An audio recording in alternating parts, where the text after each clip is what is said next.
Excellencies and distinguished speakers, I'm Catherine Grace Gardner. On behalf of Cosmos Foundation, I welcome you to today's webinar on Bangladesh-U.S. relations, Prognosis for the Future. I'll now run through the program itinerary for today's event, which will be recorded today and broadcast at a later date on our media partner, United News of Bangladesh, details of which will be shared with all of you. Today we will commence with welcome remarks by Mr. Inayatullah Khan, Chairman of Cosmos Foundation, who will then hand it over to our chair, Dr. Iftikhar Ahmed Chowdhury, to deliver his remarks. The keynote address will be delivered today by His Excellency, Mr. Earl Miller, Ambassador of the United States of America to Bangladesh. The keynote address will be delivered also with following by our 4 distinguished discussants who will speak for a duration of 10 minutes. We'll begin with Ambassador Farooq Subhan, former Foreign Secretary of Bangladesh and Distinguished Fellow and Board Member of Bangladesh Enterprise Institute. Major General A.N.M. Muniruzzaman, President, Bangladesh Institute for Peace and Security Studies. Ambassador Tariq Karim, Honorary Advisor Emeritus, Cosmos Foundation. Thank you, and we very much look forward to the discussions today. I will now hand it over to Mr. Inayatullah Khan to commence our session. Thank you, Catherine. Good morning, ladies and gentlemen. It gives me enormous joy to greet all of you at our Ambassadors Lecture Series hosted by the Cosmos Foundation, this one on Bangladesh-US relations, Prognosis for the Future. Ambassador Miller has contributed significantly during his tenure to furthering and expanding relations qualitatively. He has labored relentlessly to widen and deepen the cooperation between Bangladesh and the United States. Ambassador Miller was a U.S. Marine Corps officer, having seen action as a reservist in 1992 Gulf War.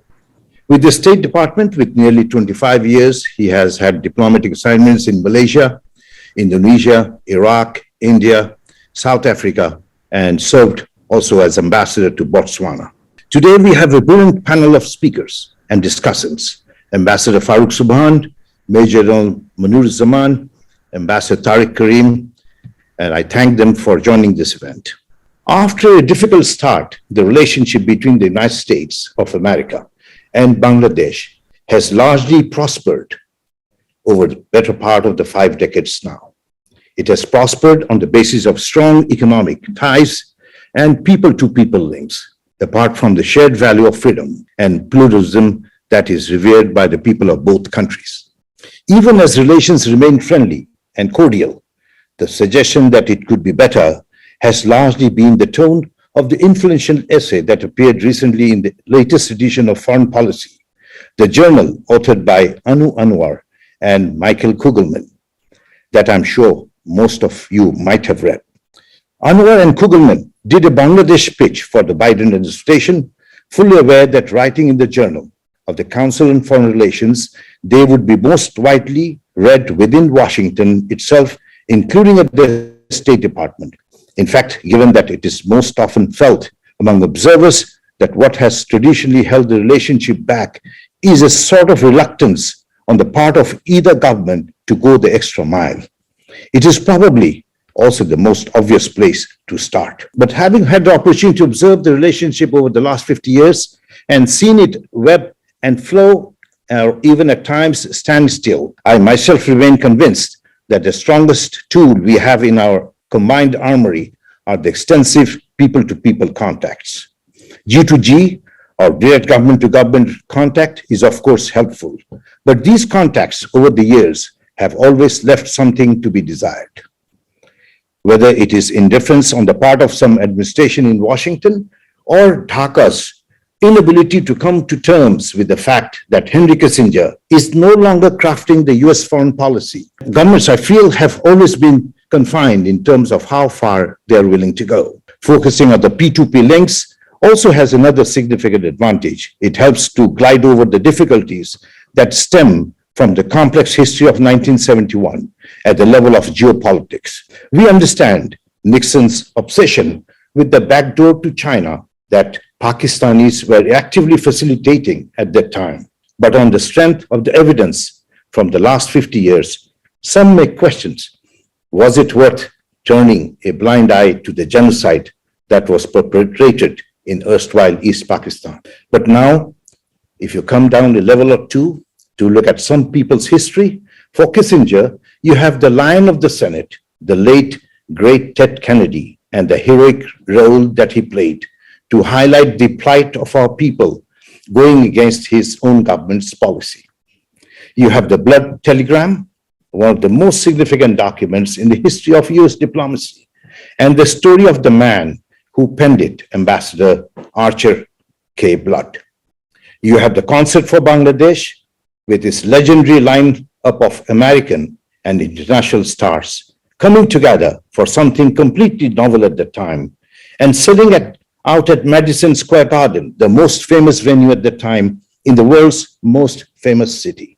Today, there is a growing Bangladeshi community in the USA, gradually making its mark in the world's most merit-based society, even as it deals with dual identities.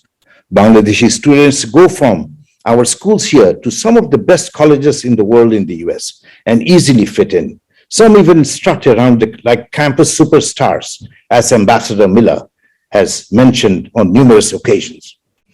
If we keep developing these links and facilitate those with dual nationalities to shift as seamlessly as possible, I believe that in the long term, the bilateral relationship will take care of itself on the basis of strong economic ties in which the diaspora takes part and our shared value of freedom that is so revered by the people of both the countries. On that point, I would like to end with a small quote picked out of the moving speech that late Edward Ted Kennedy delivered on his first visit to independent Bangladesh in February 1972.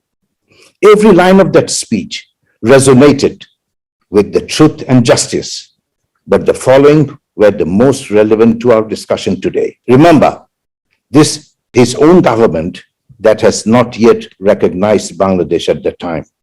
And he says, it is in the finest tradition of America to embrace the cause of freedom wherever it may be found. You know, while some governments do not yet recognize you, the people of the world do recognize you, and they recognize all you have accomplished here in the name of freedom from tyranny and oppression. We are brothers in liberty, and no man, no policy, no government can change that fact. In a conflict world today, Bangladesh appears to have no enemies.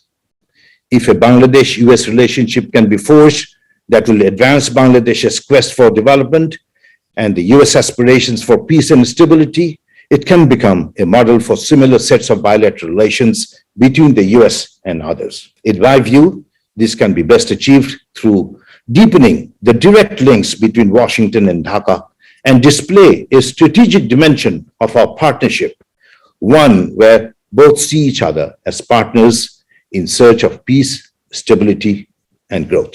With these words, I shall now pass the microphone to Dr. Iftikhar Ahmed Chaudhry, President of a foundation, a scholar diplomat, and a former foreign affairs advisor during the caretaker government. Over to Dr. Iftikhar Chaudhry. Laying down parameters of the discussions today, and Ambassador Miller, ladies and gentlemen, it's an enormous pleasure for me, of course, to be able to conduct and chair an event of such importance and significance, which is what we are doing today, which is a review of Bangladesh-US bilateral relations with a view to discussing as to how these could be widened and deepened further to mutual advantage. During the first half of the year, in April, we had another such virtual discussion with the South Asian expert Michael Kugelman as the keynote speaker. We broadly noted that Bangladesh's competitive garment industry, education and empowerment of women, network of vibrant NGOs, working in coordination with the public sector and the high level of remittances from its workers abroad have brought it economic dividends and global profits. With regard to the US, Bangladesh is very much in that country's radar as a friend and partner. At the same time, Bangladesh's manifold successes vis-a-vis socioeconomic indices have rendered it, according to the Washington Post, as an economic bull case, a far cry from the basket case phenomenon of the early 70s. As Bangladesh graduates out of the list of LDCs, American support in obtaining market access will be critical in helping it grow and progress economically. Bangladesh also must be able to learn to handle the complexities of dealing with America. The US is a unique system, globally one of its kind. Many elements within that system both coordinate and compete with one another to contribute to policy making. Experts such as Kissinger, Graham, Ellison have a term for it: bureaucratic politics. Now, it doesn't mean politics among bureaucrats as we understand it. It is about pulls and pushes between agencies, organizations, interest groups for influence.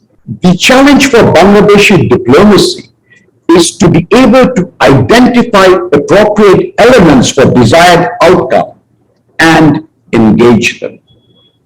I do not wish to delve too deeply into the substance of what should really be left to the stellar group of speakers that we have on the list today. So without any further ado, I should invite Ambassador Miller to the microphone. Ambassador, you have the floor. You may have heard me say before that I'll normally keep my remarks very short, but I'm going to go into a little more detail this morning because there's a number of issues to cover as I come to the end of my 3-year assignment in Bangladesh. And I had mentioned that I normally keep my remarks short because no one even asked Lincoln or Churchill for a longer speech, and I'm neither one of those. I see a lot of familiar faces who have been great sources of counsel and wisdom over the past 3 years for me, and I thank you very much. You know, it's been one of the great honors and joys of my life to serve as the United States ambassador to Bangladesh. You probably heard me say before, there's nowhere I would rather serve as a U.S. ambassador than in this remarkable country. I'm so fortunate to have led such a wonderful embassy team in one of the world's great development success stories. You know, the first thing that comes to mind when I think about my 3-year assignment in Bangladesh is the country's famous hospitality. You know, everywhere I travel, I'm met with the greatest, warmest courtesy that seems to me uniquely Bangladeshi. And I'll certainly miss the many kindnesses that I've experienced over the past 3 years. And of course, nowhere I visit in Bangladesh there isn't someone who has a close association with the United States, be it a relative in Queens or Detroit or Houston or someone that's attended a U.S. university.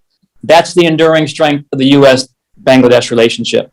I told the Honorable Prime Minister when I met her for the first time it was November of 2018, that during my first 8 months in country, I would visit all 8 divisions in Bangladesh. And I had the great pleasure to do so.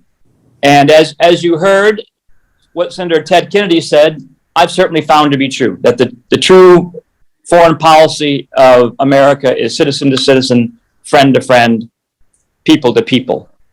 Both of our great countries were founded on democratic principles after difficult struggles for independence. Bangladeshis and Americans share that defining experience. In my travels across your country, I feel a nation on the move. I sense the energy and urgency of a nation preparing to play a larger role on the regional and global stage.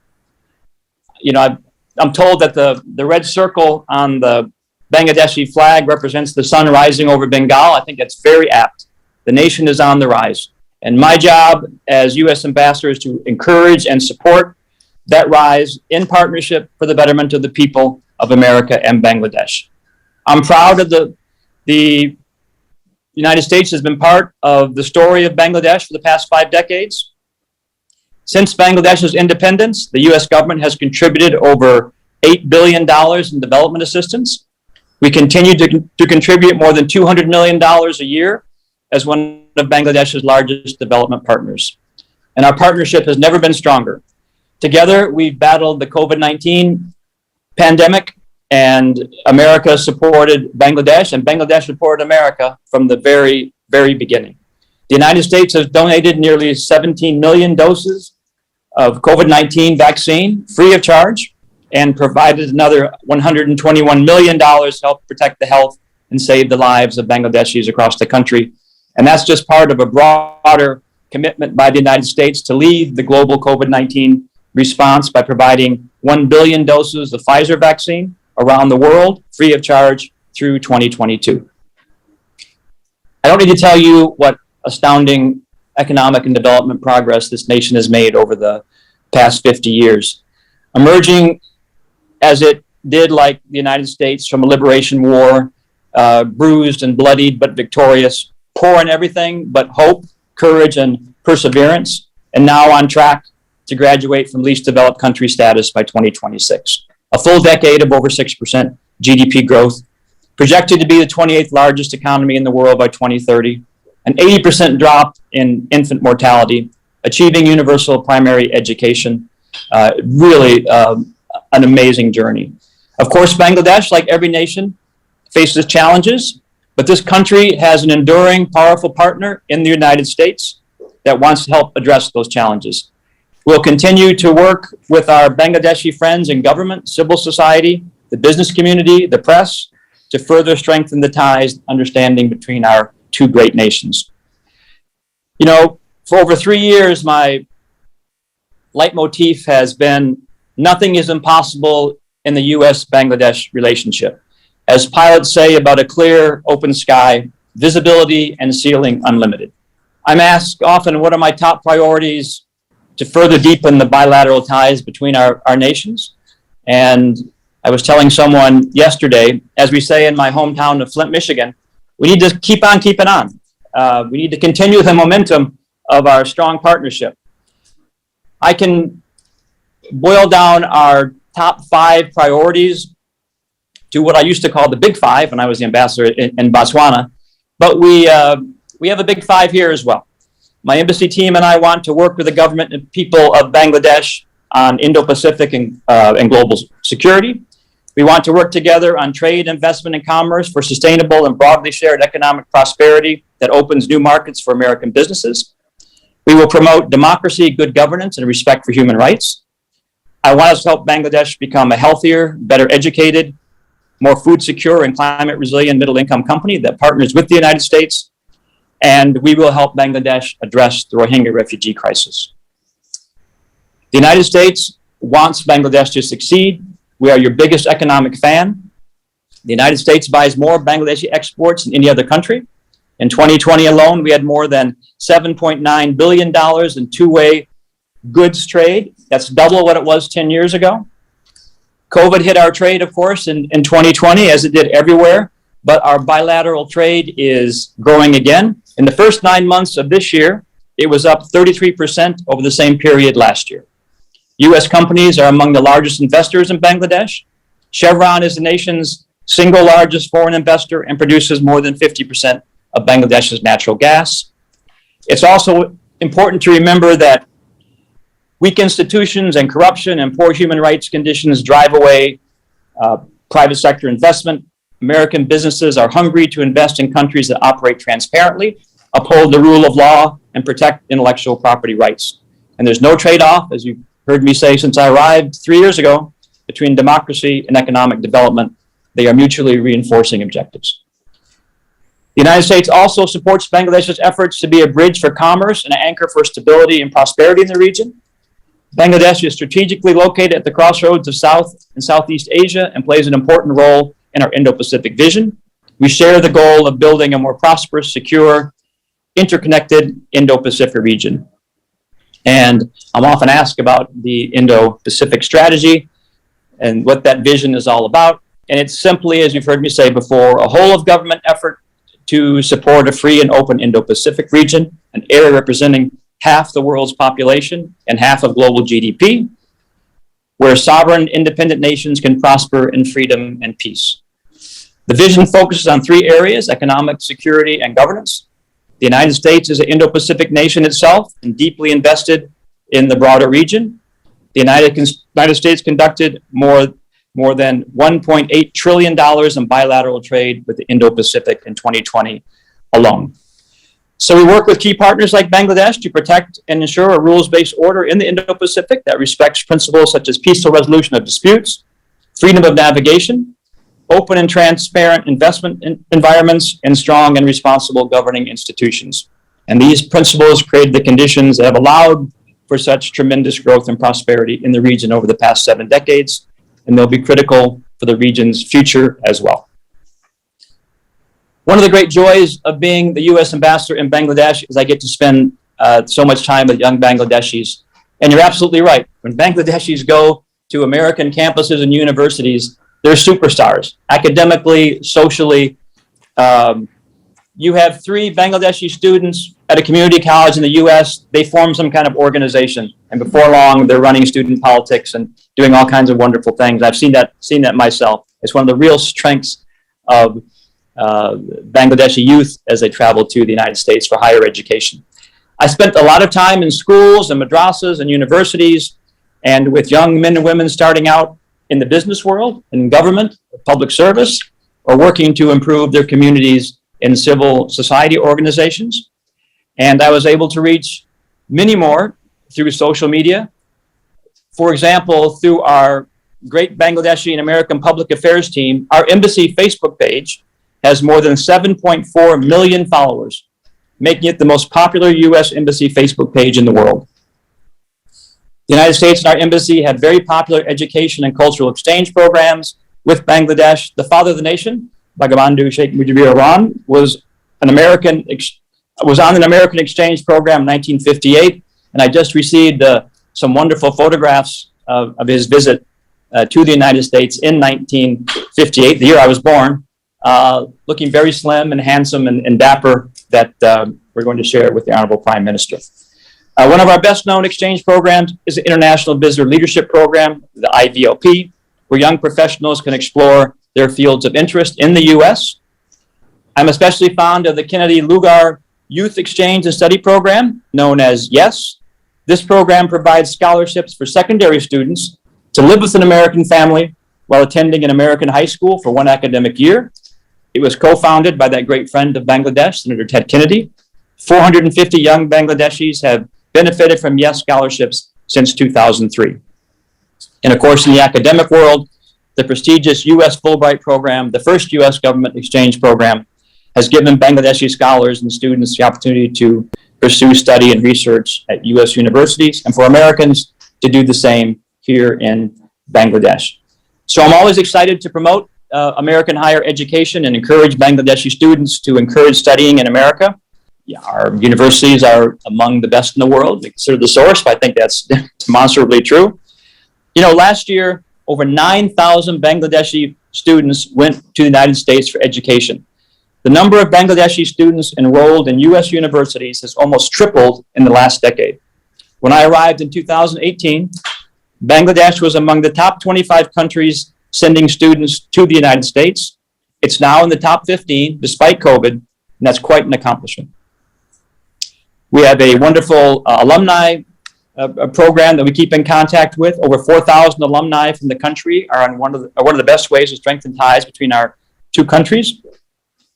We have, of course, the American Center at our embassy in Dhaka and the Edward M. Kennedy Center for Public Service and Arts, or EMK Center, in Dhamondy. Both focus on fund educational and cultural programs for young people. And we have American Corners in Chattagram, Khulna, Sylhet, and Rajshahi, and they're wonderful resources for young people looking to study in the United States.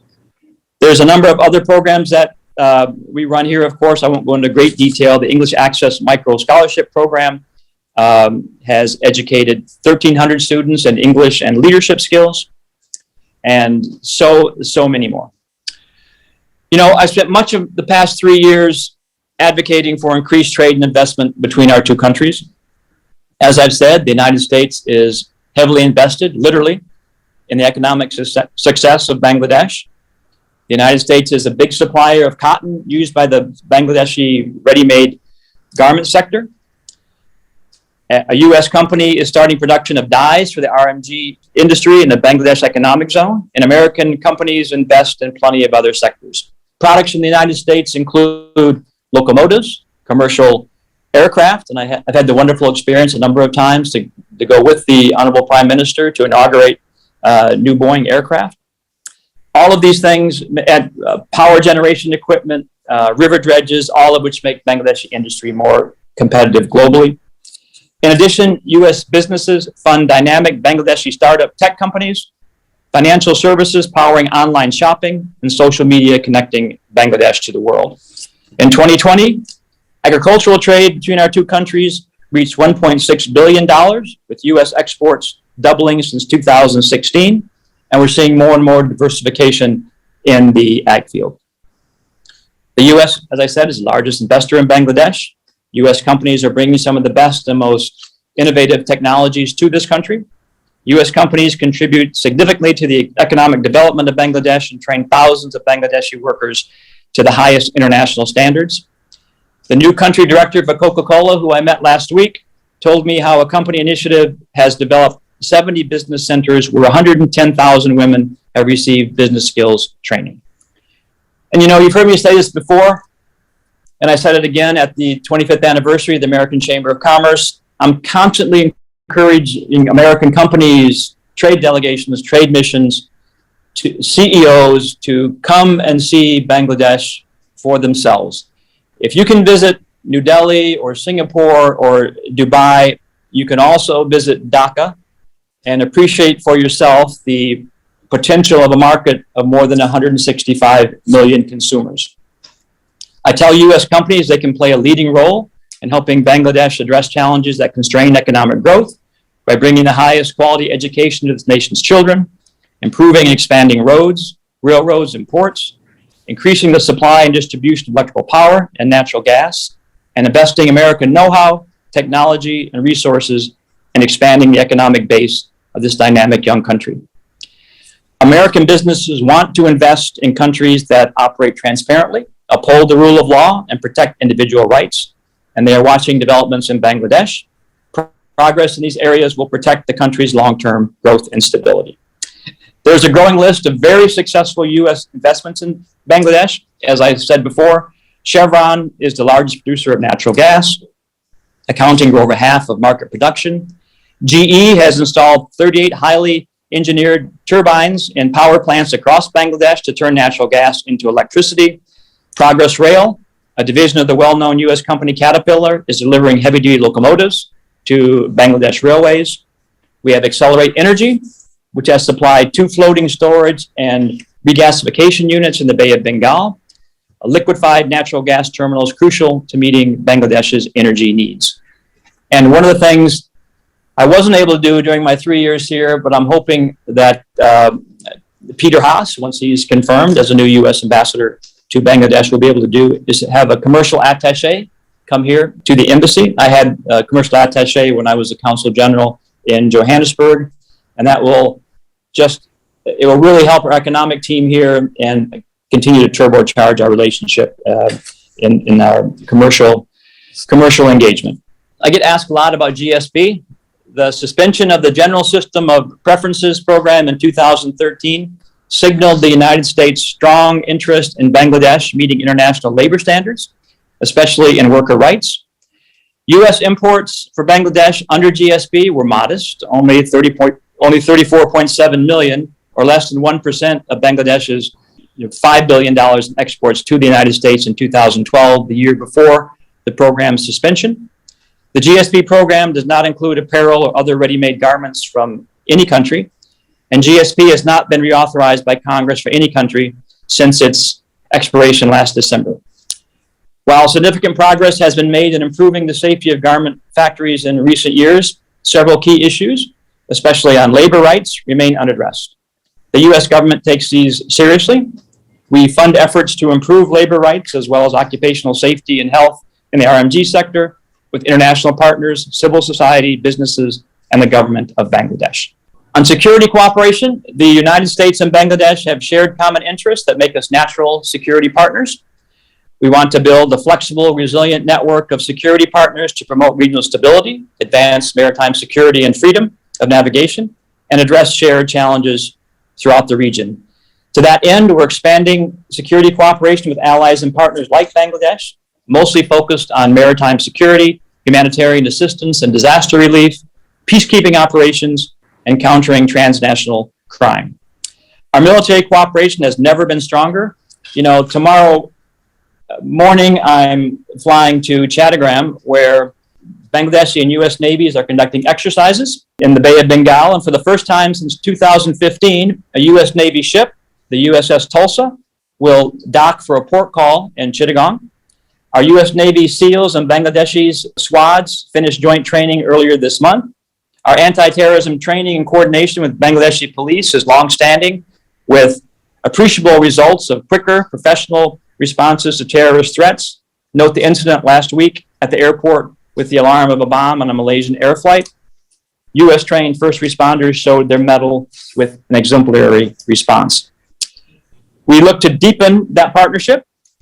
The U.S. provided Bangladesh with $40 million to enhance coastal radar systems, patrol boat fleets, and training in maritime interdiction as part of our Bay of Bengal initiative that will allow maritime nations in South Asia to share shipping information to improve detection and response to emerging threats.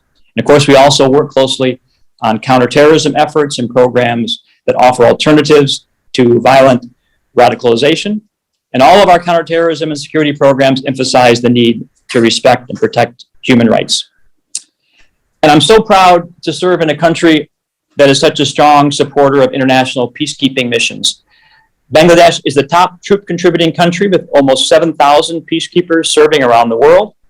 The United States provides more than $23 million in support to Bangladesh peacekeepers through the Global Peace Operations Initiative for training, equipment, and facilities construction.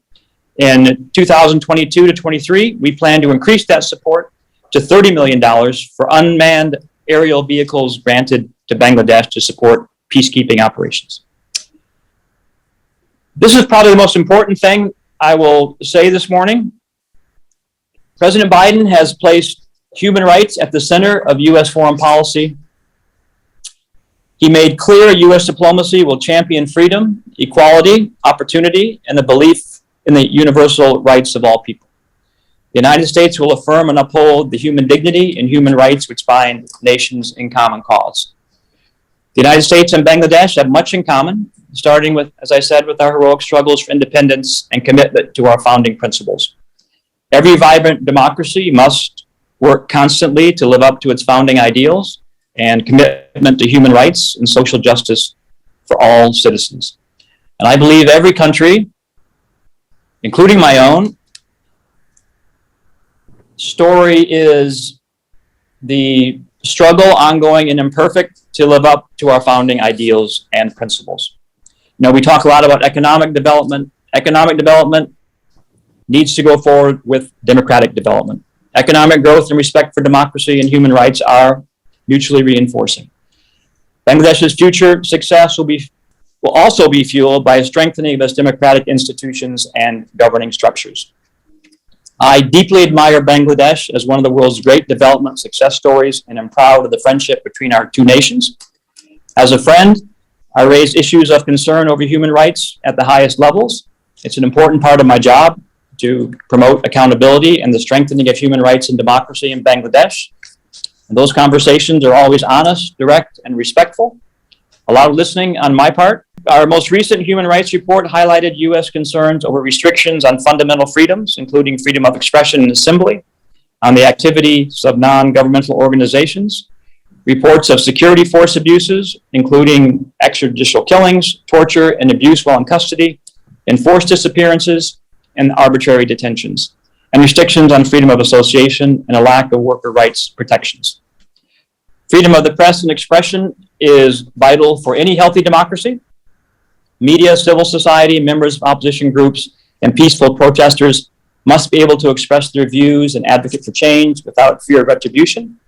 Voices of dissent and disagreement need to be heard and respected, and I believe that the strongest democracies flourish from frequent and lively debate. It speaks to the strength and maturity of our relationship, I think, between the United States and Bangladesh. We can have these candid conversations and disagreements over these concerns while maintaining our close partnership. And we continue to work closely with the government of Bangladesh and civil society on programs to address these issues. As I mentioned, all U.S. training with Bangladesh security forces include classes on human rights. I get asked about the Digital Security Act. While the United States recognizes the need to protect digital security, we share the strong concern of the international community. The Digital Security Act can be used to suppress and criminalize free speech. We are concerned self-censorship is already widespread. It's important not to confuse digital security with cybersecurity. A focus on control of digital media can distract from much-needed efforts to protect against malicious cybersecurity threats. We are concerned about ongoing arrests and arbitrary detention of journalists and civil society activists under the DSA, and we encourage the government of Bangladesh to revise the law to bring it into conformity with Bangladesh's international commitments on human, civil, and political rights, and to ensure it provides for checks and balances against arbitrary arrest and other undue restrictions on the right to legitimate exercises of freedom of expression. The United States values freedom of expression, including online expression, as a key component of democratic governance, and I really appreciate the dialogue we've been able to have with the government of Bangladesh on how to improve legislation to ensure Bangladesh's security is addressed, but not at the cost of its own democratic principles. You know, I arrived in November of 2018, a little over a month before the national elections. And I recall well former President Trump's call for the government to renew its commitment to protecting human rights, individual freedom of expression, and democratic institutions. And you may recall that the United States and I were calling on the government to commit to a free, fair, credible, and participatory national election that reflected the will of the Bangladeshi people. As noted in our most recent human rights report, the December 2018 election, in our view, was not free and fair, given widespread and credible reports of irregularities, including ballot box stuffing and intimidation about opposition polling agents and voters. The United States was not alone in expressing such concerns, nor are the concerns raised unique to Bangladesh at all. Democratic values and democratic governance is under pressure across the globe, including in my nation. We must remember and affirm democracy, government of the people, by the people, and for the people, is humanity's most enduring means in advancing peace, prosperity, and security. Democracy can only function when all people are fully included, their rights protected, their voices heard, and their votes counted. This is why we defend democratic values at home and around the world. So the United States supports free, fair, credible, participatory, and peaceful elections that reflect the will of the Bangladeshi people. We support a plural and democratic electoral process with protections for voters and participants set out so admirably in Bangladesh's constitution. And again, in every country, it's important all political parties and voices, all voters can participate and have confidence in the electoral process and that their voices count and matter.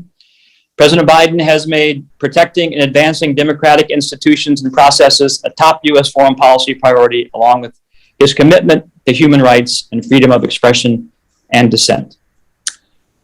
I'm not going to go, I had some thoughts I wrote up last night on the Indo-Pacific Strategy. I talked a little bit about that. I would like to say, you've heard me say it before, our engagement in the Indo-Pacific is not against any one country. It's not designed to make anyone choose between countries. Instead, our engagement is about advancing an optimistic vision that we have for our participation and partnership in the region. We seek to grow the U.S.-Bangladesh partnership because we believe it is in the best interest of both our people. We share the goal of building a more prosperous, secure, and interconnected Indo-Pacific region. We're not seeking a new Cold War or a world divided into rigid blocs. The United States is ready to work with any nation that steps up and pursues peaceful resolution to share challenges if we have intense disagreements in other areas. And we welcome the opportunity to work with our regional partners to create a prosperous path towards a shared future based on freedom, good governance, respect for international law, and transparency. And of course, Bangladesh is a sovereign, independent nation that decides for itself what organizations or partnerships it chooses to join. The last 3 years, I spent a lot of time working on the Rohingya refugee crisis. I visited the refugee camps in Cox's Bazar 14 times, and I'm going, and when you think that for a year and a half, I couldn't travel because of COVID. So basically in a year and a half, I was down there 14 times, and I intend to go again to just kind of as a gratitude tour to express my appreciation for the wonderful work being done there by those who are providing humanitarian assistance to this persecuted community. Bangladesh is a model to the world. What other country in the world would open its hearts and borders to this number of refugees, close to 900,000? The United States is deeply appreciative of the generosity of the Bangladesh government and people. We continue to call on the government of Burma to create conditions for the safe, voluntary, and dignified return of all refugees based on their informed consent. Through high-level engagement, we continue to urge all actors in Burma to play a constructive role in resolving the crisis, restoring rule of law, immediately granting unhindered humanitarian and media access, guaranteeing those who voluntarily choose to return to their places of origin are able to do so in safety and dignity, and addressing the root causes of conflict in Rakhine State. We also call for accountability for those responsible for crimes against this vulnerable population. That hasn't been made easier by recent developments in Burma, but we continue to advocate and welcome any kind of cooperation between Burma, Bangladesh, other countries on establishing some kind of framework for the voluntary repatriation of the hundreds of thousands of refugees who are forced to flee their homes. One of my great regrets as U.S. ambassador is not a single Rohingya refugee has had a chance to return home over the past 3 years, indeed, since the start of this great crisis. The United States is a leading contributor of humanitarian assistance in response to the Rohingya refugee crisis by far. In 2021, the United States contributed $300 million in humanitarian assistance. The United States has provided over $1.5 billion since the outbreak of violence in August 2017, and approximately of that amount, $535 million is dedicated to programs in Bangladesh for Rohingya refugees and Bangladeshi host communities. We welcome Bangladesh's continued commitment to a voluntary, safe, and dignified return that puts the UN High Commissioner for Refugees at the center of the repatriation process, as specified in their memorandum of understanding signed in 2018. And I'm just about to conclude. Feel I do need to say this. I will more than likely retire from the Foreign Service in January of next year after 35 wonderful years. There is nothing that gives me more pride as a U.S. public servant than the opportunity to work on the Rohingya refugee crisis. The heroic men and women from Bangladesh's local NGOs, from the international community who are working with the Rohingya refugees, their work is absolutely heroic and deserves our gratitude and admiration. And I leave with enormous respect for that effort. And I can assure you that when Peter arrives here, he will continue to focus on this issue, that the United States will not turn the page, will not lose focus on this crisis, and we will continue to support Bangladesh in trying to resolve it as soon as possible. So finally, I was thinking also last night, how do I feel about my time in Bangladesh? Before I came to Bangladesh, I was also considering retiring, and I asked myself if I was ready for this new challenge and adventure.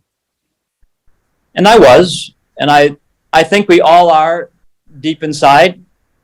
I took inspiration from Tagore's poem, Closed Path, where the Bard of Bengal wrote, "I thought that my voyage had come to its end, at the last limit of my power, that the path before me was closed, that provisions were exhausted, and the time had come to take shelter in the silent obscurity.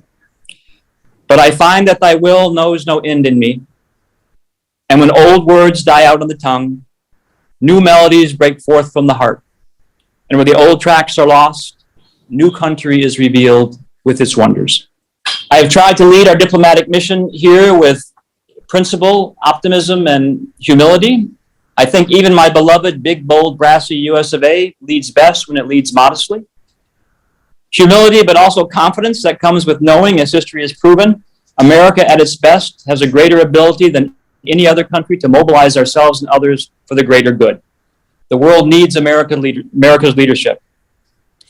We will work with our Bangladeshi friends and partners to address human rights concerns, to defeat COVID, to take on the challenge of climate change, to create a more just, healthier, safe, more prosperous world for our children. And I hope I've contributed to that effort in some small way.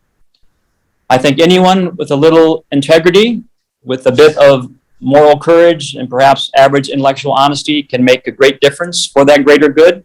It's been a great honor to try to do that as such a privileged guest in Bangladesh. At this point in your country's history, 50 years young, a nation of hope and promise and resilience, striding boldly into a bright future. And in closing, I turn to the wisdom of the great philosopher Piglet of the Winnie the Pooh stories.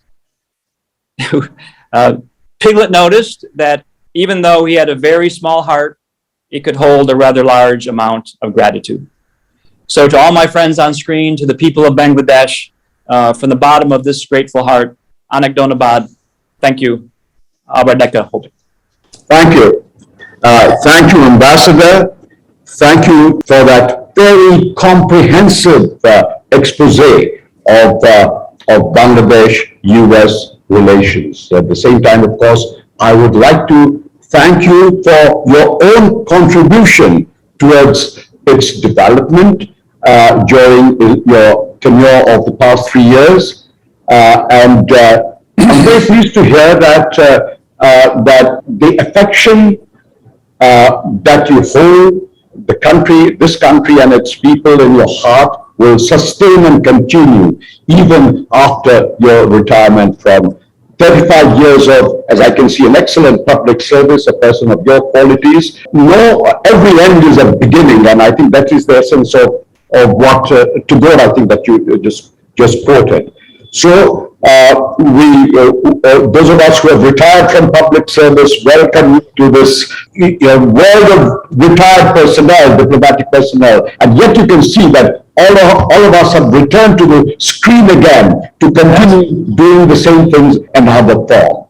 So I shall now proceed in the following manner. We have, as I said, a stellar of discussants. I shall give them floor one by one for 10 minutes each. You can sort of formulate a question if you wish for the ambassador, because eventually I shall give the ambassador another round of smaller duration, of course, to respond in essence or point by point to some points of matters you raised. The members of the panel of discussants are as follows: Ambassador Farooq Subhan, Major General retired Munir Zaman, Professor Haider Ali Khan, Ambassador Tariq Karim. So I will now cut to the chase and begin by giving the floor to Ambassador Farooq Subhan, who needs no introduction beyond his name. Thank you, Chair. If the Ambassador Miller, fellow panelists, viewers, Assalamu alaikum, good morning to all of you. Let me at the outset congratulate Ambassador Miller on his very forthright and comprehensive presentation. I think he's pretty much covered all aspects of the bilateral relationship. I'd like to focus on a few points. I've had the privilege of being there at the birth of US-Bangladesh relations.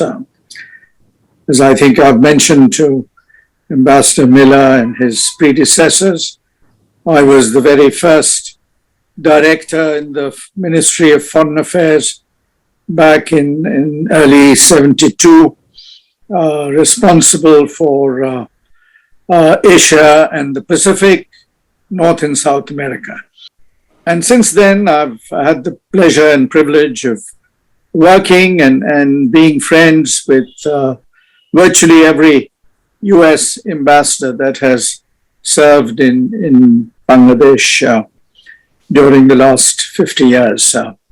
And I continue, as Ambassador Miller well knows, to remain in close touch with many, if not all of them who are still alive. More recently, I've spent 6 months in Washington. I got back a month ago. During my 6 months there, I did, notwithstanding COVID, have a number of meetings at the State Department with a variety of think tanks and various other people who take an interest in Bangladesh.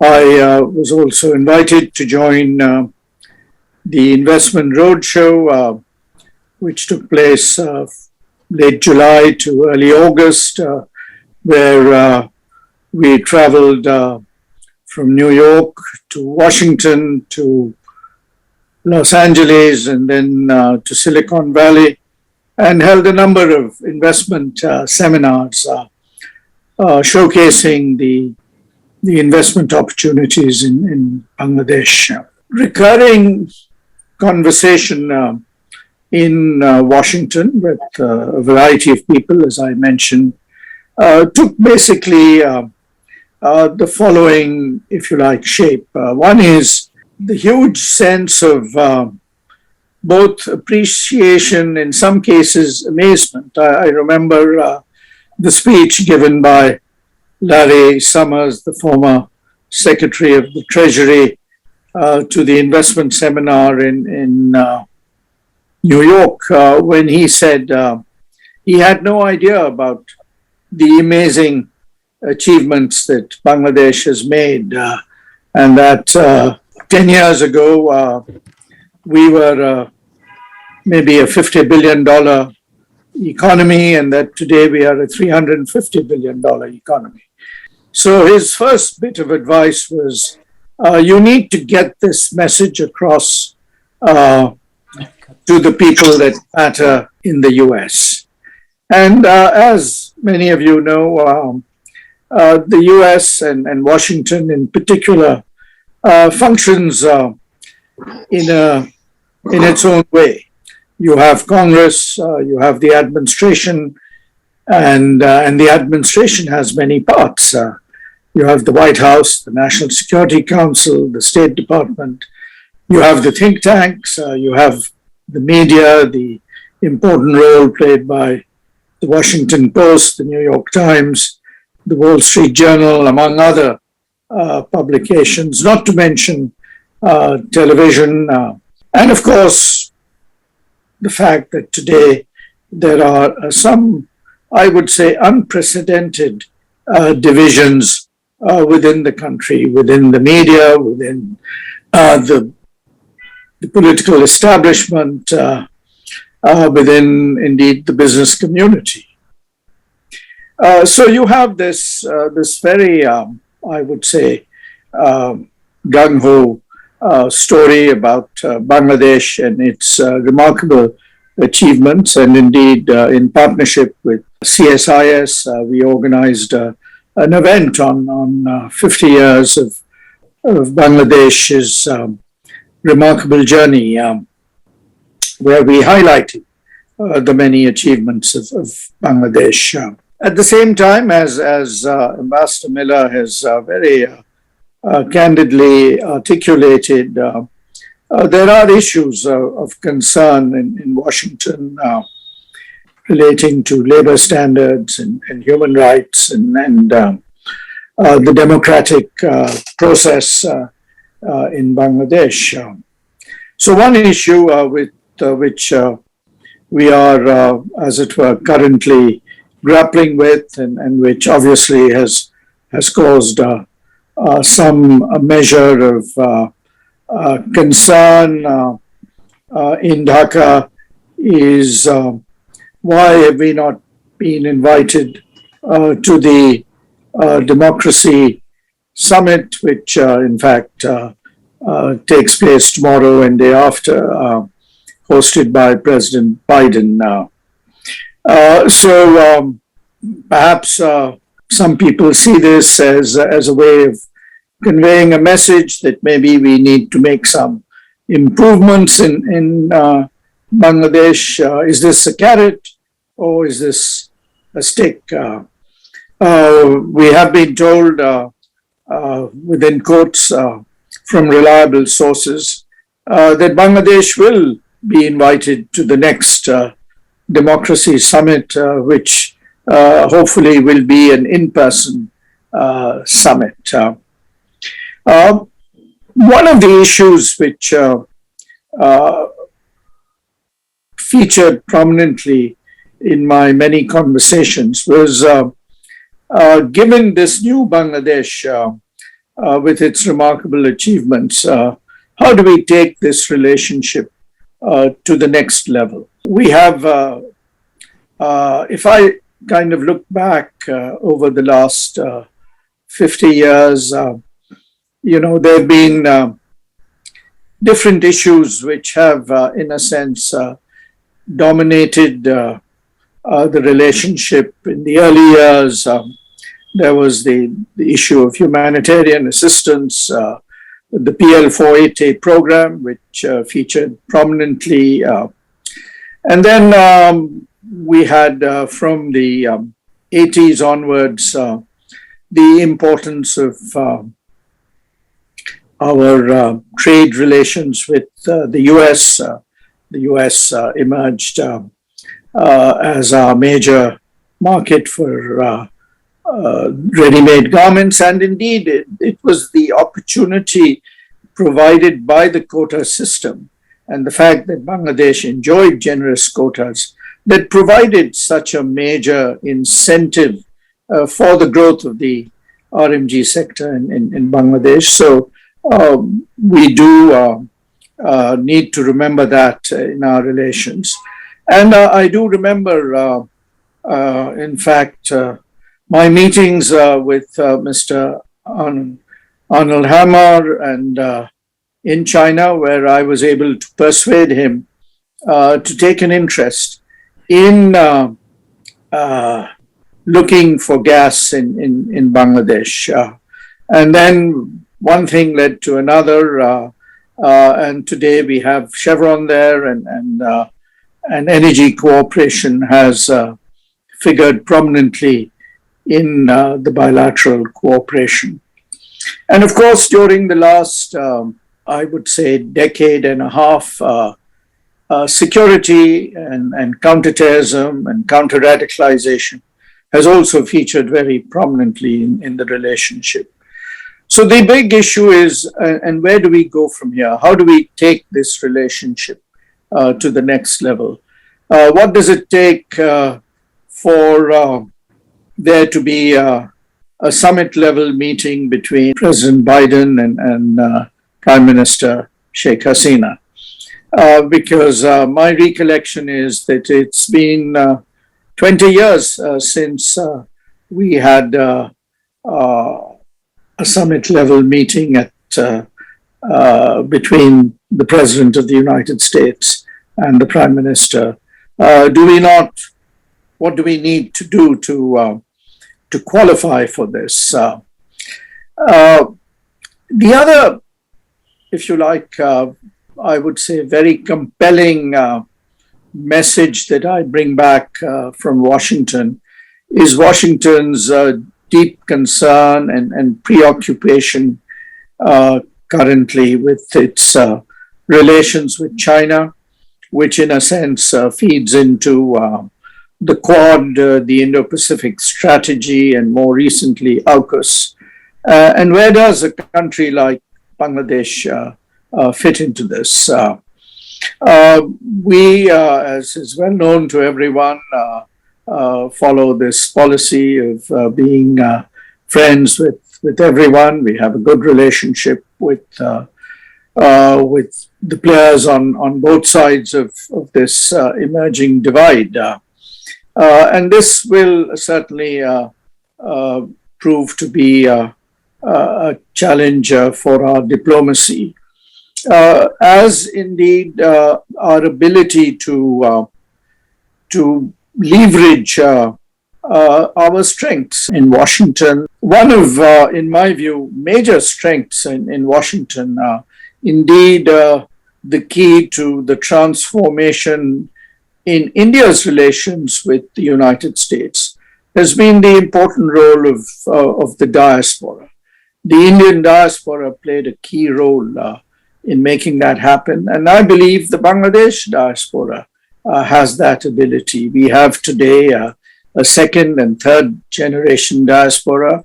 I've had the pleasure and privilege of interacting with many of them all over the United States. They are doing exceptionally well in different fields. We have Bangladeshis, academics right across the United States in prominent positions at Harvard and the top universities. We are major players in the US Engineers Association, Architects Association, Physicists Association, name it, and Bangladeshis are there and actively involved. So how do we leverage more effectively the diaspora? And I think that public diplomacy has a major role to play in the case of Bangladesh, because we need to remember that there are 185 embassies, each one trying to make its mark and presence felt in Washington. So there is a lot of competition entailed in making, as you like, an impression, getting ourselves onto the radar screen at the top. And that's not going to be easy. And we cannot, although we may wish to, also ignore some of the issues which were raised by Ambassador Miller relating to human rights and the Digital Security Act and labor standards, because this is a part of the current administration's interests. So how do we handle these complexities in the relationship? I think that's going to be a major challenge.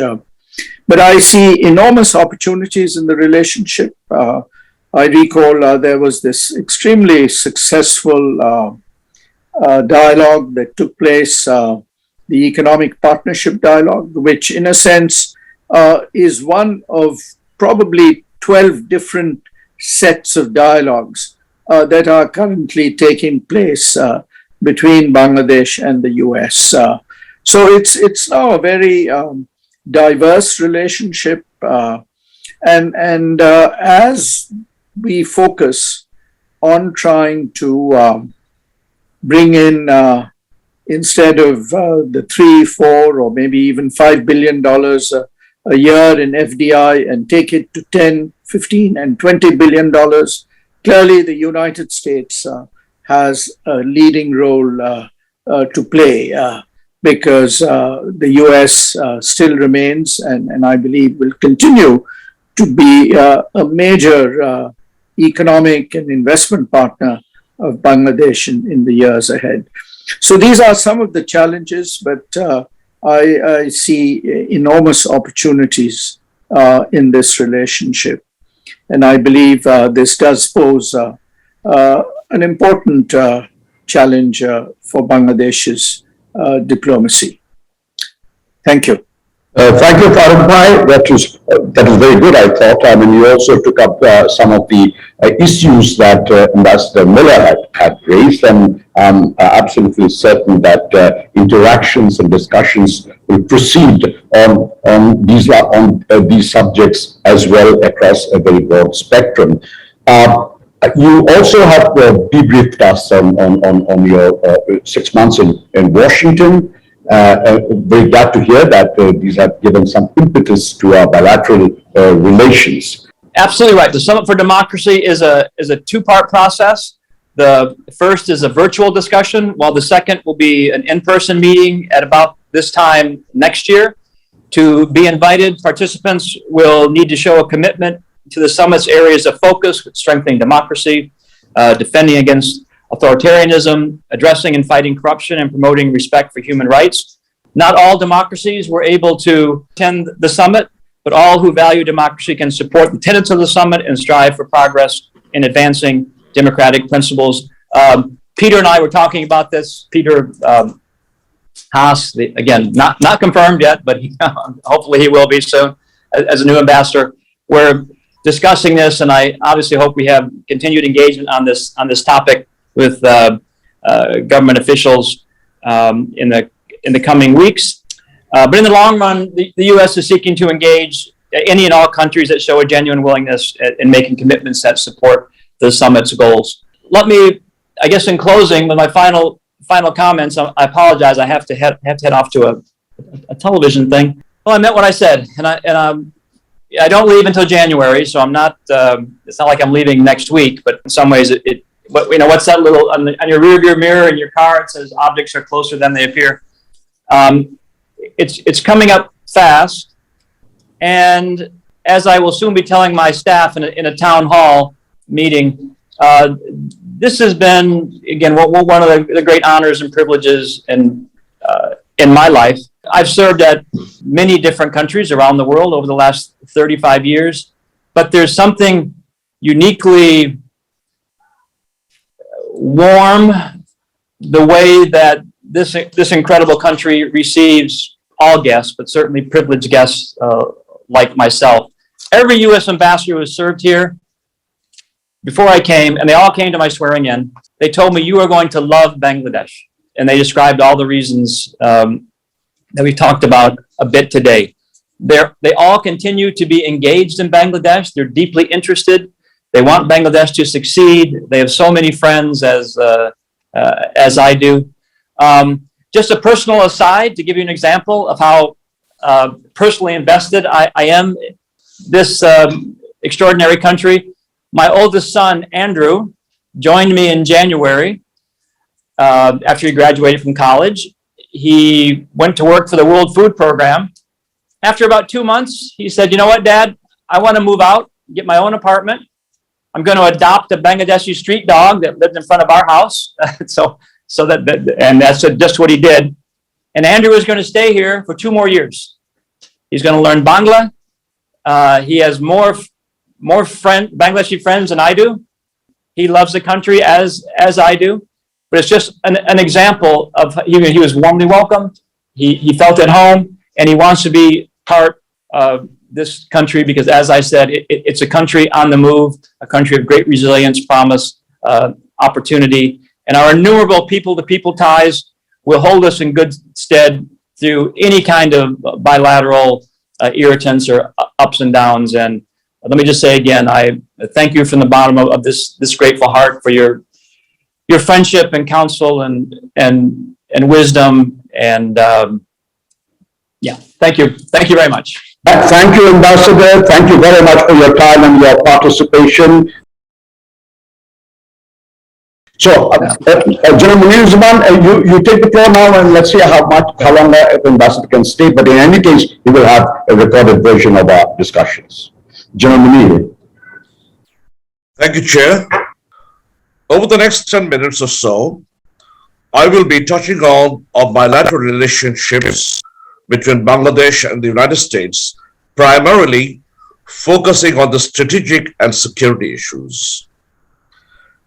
Heading a security think tank in Bangladesh, this is a core area of our focus, and we have been, with deep satisfaction, studying the growing relationship between our two countries. Bangladesh has been a key participant in most of U.S. government's international initiatives, be it development, be it food security, healthcare, or environmental initiatives. But a major milestone was achieved when in 2012, an agreement was signed for a bilateral strategic dialogue process between our two countries. and that dialogue has now expanded and includes all key strategic and security issues. For example, in June 2019, the strategic dialogue that was held highlighted close cooperation on security development, humanitarian assistance, disaster relief, and counterterrorism. The two governments also agreed to continue to cooperate closely to advance the shared vision of a free, open, and inclusive and peaceful and secure Indo-Pacific. Needless to say that the dialogue also has other avenues of exchanges, like a mill-to-mill dialogue that is held in Hawaii between our two militaries, and the similar kind of exchanges that take place in different platforms. One of the cornerstones of the growing relationship between our two countries, as the ambassador has also mentioned, is the Indo-Pacific Strategy, as has been given by the United States and many of its allies around the world. Bangladesh does believe in the key principles of the Indo-Pacific Strategy, as it shares the vision of an open and free and secure Indo-Pacific. But at the same time, as we seek more clarity of this developing concept and strategy, we'd also like to mention here that we would also like all our partners and friends to respect Bangladesh's position of strategic neutrality, because we have got friends all around the world, in the region and in other parts of the world, and we don't want any of our relationship to exclude others.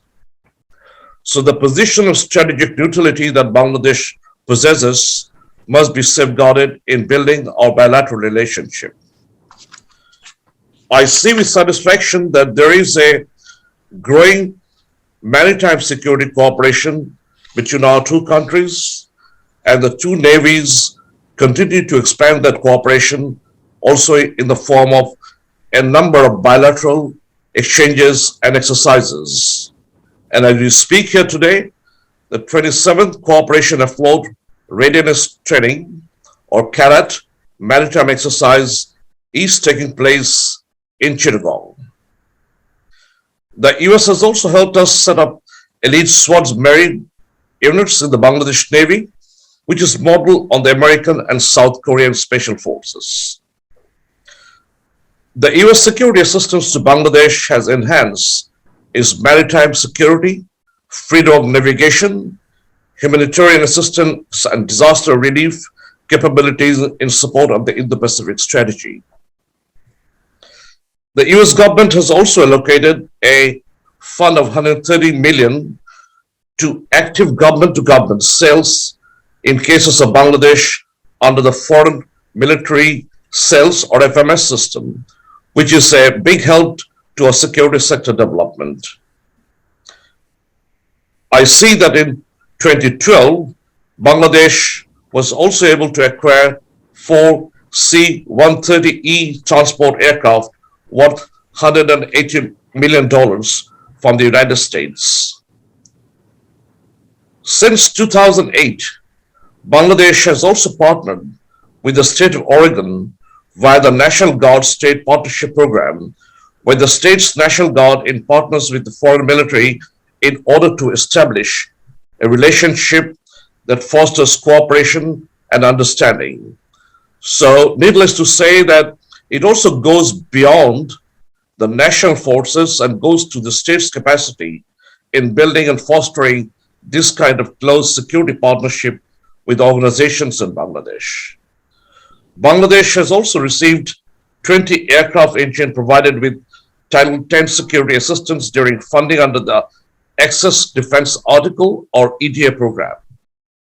Bangladesh also received 2 former US Coast Guard Hamilton class cutters via the EDA in 2013 and 2015, which now serves proudly as some of the 2 largest vessels in the Bangladesh Navy.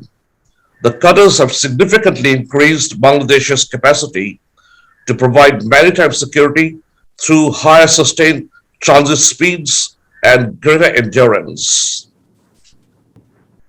As has also been mentioned by the ambassador, United States is also a partner with Bangladesh in our great effort in US peacekeeping. Bangladesh is a proud provider of the largest contribution of troops to the United Nations as it provides international peacekeeping support around the conflict zones in the world. Since 2005, the United States has contributed nearly $44 million in support of training, equipment, and to facilitate upgrades to enhance Bangladesh peacekeeping capabilities. Bangladesh has also received 50 EDA MRAP vehicles in 2019 to support its peacekeeping missions in Mali. Counterterrorism has been another cornerstone of our cooperation. As both countries fight the scourge of terrorism and international terrorism, we have built many mechanisms for cooperation. And I'm happy to say that most of these mechanisms are functioning extremely well. The US has also provided assistance in building our capacity and training for personnel who operate in counterterrorism operations. Another area of cooperation for our two countries has been disaster management and humanitarian assistance. The US has always assisted Bangladesh during cyclone and relief operation. I would like to say, especially with gratitude, that the relief operation after the cyclone in 1991, called Operation Sea Angels, is a milestone of that kind of a disaster relief support. And if the ambassador is hearing, as an ex-Marine officer, this is one of the best examples of US Marine operating in a foreign disaster area. And I also understand this operation has also been taught in the Marine Staff College as the best case example. The US engineers continue also to support in various civic actions in Bangladesh. They cooperate with Bangladesh Army's Engineering Corps in building schools in remote areas of the country, in repairing roads, or civic organization support. So therefore, our security and military cooperation and our strategic cooperation has been fairly comprehensive. And we continue to expand all areas where we can cooperate. Having said that with satisfaction, I would also now like to touch upon some areas where we can increase our cooperation, not only in the security sector, but beyond the security sector. And I will recommend some of these recommendations to the ambassador as he begins to leave and perhaps leave a note to his successor as he comes into the country. The first thing that comes to my mind is that the two countries must identify and start increased cooperation in terms of our non-traditional security challenges. Bangladesh, as you know, has a number of security challenges on the non-traditional area, and they need to be addressed on an urgent basis. And we need to increase our understanding and capacity in all those areas. So therefore, we should be partnering more effectively with the United States in building our capacity in meeting the non-traditional security challenges. One of the areas where we should also cooperate is on our energy security. Bangladesh is an energy-thirsty country as it continues on a fast-track development. Therefore, our energy needs are growing exponentially. But why we should cooperate more now is not development in fossil fuel energy. We need support of the United States in cooperating and developing a clean energy regime for Bangladesh. We need more cooperation in renewables and clean energy that we can together explore. We need to further understand and expand how exactly the two countries sees its role in cooperating and partnering in the Indo-Pacific Strategy. Bangladesh has maintained, as I said at the beginning, that it will not be a part of any military agreement or pact that is being formulated anywhere in the world. It will also not be a part of any agreement or arrangement that acts to counter another country, because we are friends to all. Therefore, our position of strategic neutrality will be maintained at all times. I would recommend that there should be more promotion of integration and cooperation in the fields of science and technology, R&D, and especially developing on a very, very prosperous and prospectus IT sector in Bangladesh that the United States can support and also reap the benefits. US should also provide support to Bangladesh in terms of building capacity and other technical support in meeting the challenges of transnational security, such as human trafficking and drugs. In both fields, Bangladesh faces grave challenges. Bangladesh and US should cooperate very, very effectively and expand all avenues of meeting the challenges of climate change impacts on security.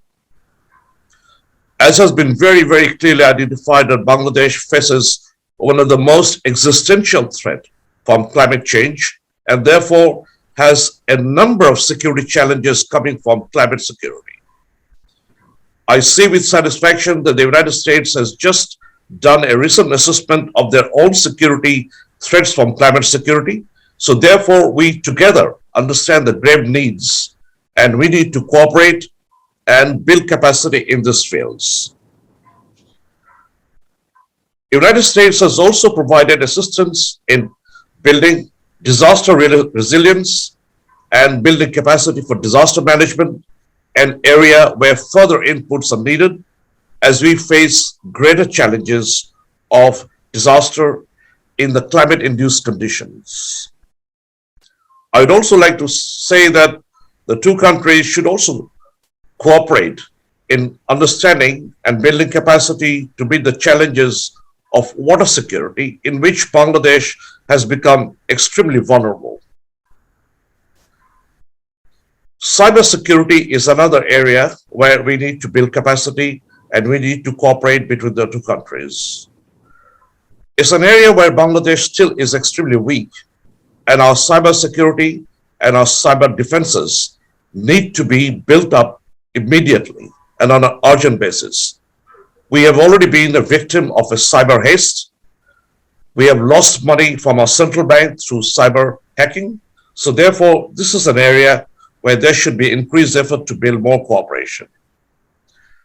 The ambassador did mention about youth cooperation. I would only like to emphasize and put emphasis that Bangladesh is a young country.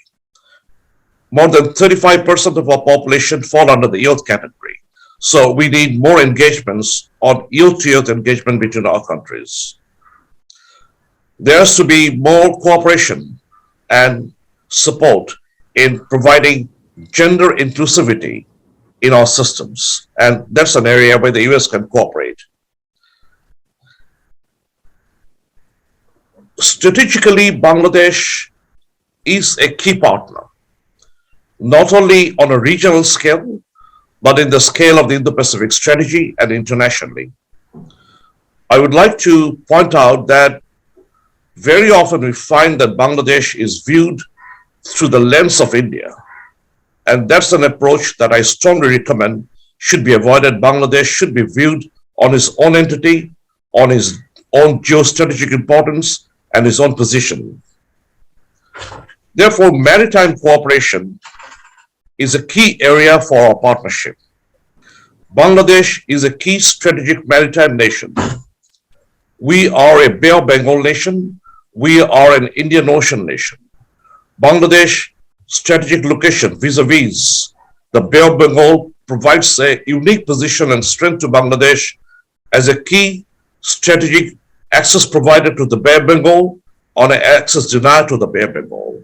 These are strengths that must be fully explored and understood, and therefore we should bring our joint cooperation around areas of Bay of Bengal and the Indian Ocean area. I'm happy to let you know, Ambassador, that my think tank, Bangladesh Institute of Peace and Security Studies, or PIPS, was one of the first organizations in Bangladesh who initiated a maritime cooperation dialogue in 2014 between United States and Bangladesh, and our partner in Washington, D.C., the CNA Corporation, and us have been holding regular consultation on our maritime dialogue process. I would also like to suggest that Bangladesh should also be considered as a key net security provider to the Bay of Bengal maritime region.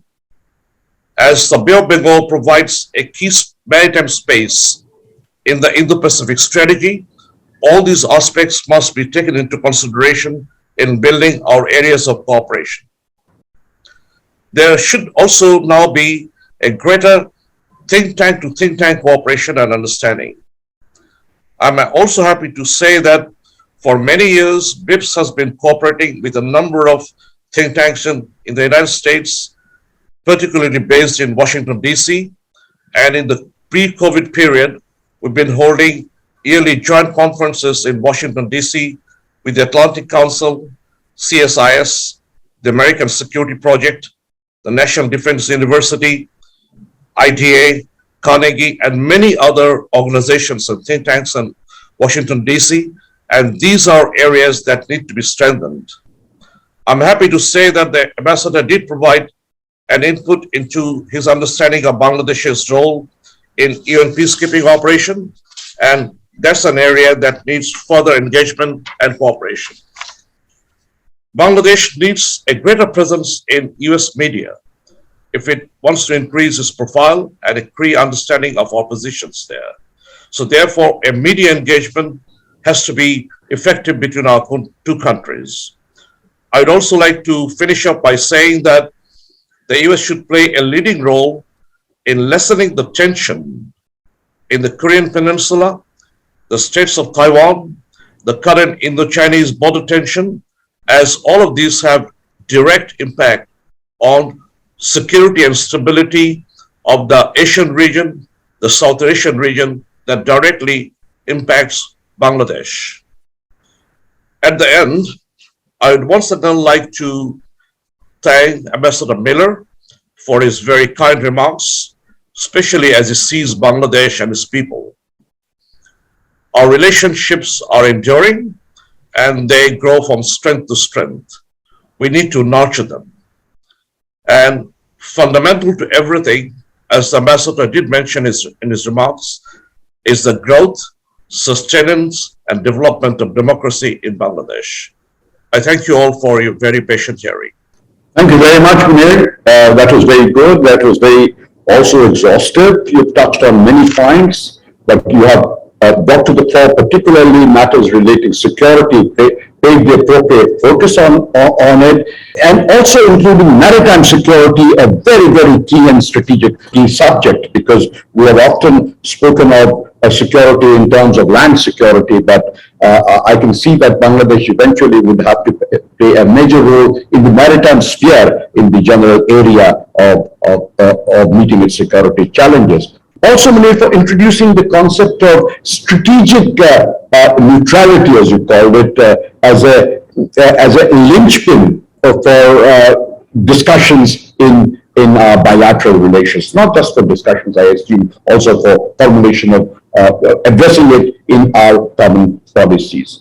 So thank you very much. Now, with these words, I will now give the floor to our final speaker. As always is owned, I mean, Ambassador Tariq Karim speaks last, but he never speaks the least of all.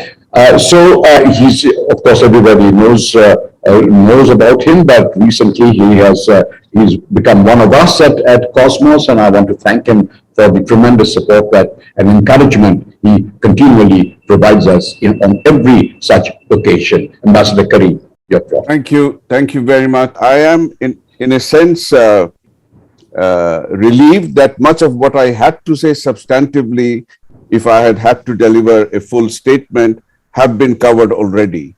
And with largely, I have no great quarrels with any of them. Particularly, I tend to agree with many of the points raised by Ambassador Farooq Subhan and also quite a few of the points raised by General Munir Zaman. Distinguished panelists and those present, good morning. I will confine myself to my reactions as they occurred in my mind as Ambassador Miller was speaking. And of course, I start with the statement, Ifti, I think you set the tone when you referred to the pull and push factors that matter so much in relationship between countries and powers, whether they are great or small. And here, I think, in a sense, I hope that you will convey the recorded video transcript of this to not just for the benefit of Ambassador Miller, who's outgoing, but for the benefit, more importantly, of his successor, Ambassador Peter Haas, who is very likely to come here, all things in the US system going smoothly, hopefully. In the pull and push factor that you mentioned, let us never forget the fact that the laws of nature are immutable and apply to the laws of men. Whether you apply pull or push, and whether it's by the big power on the small power, or the small power trying to induce the big power, there will always be an equal and opposite reaction. And so in framing one's policies and actions, every power, whether it's big or small, has to keep that in mind.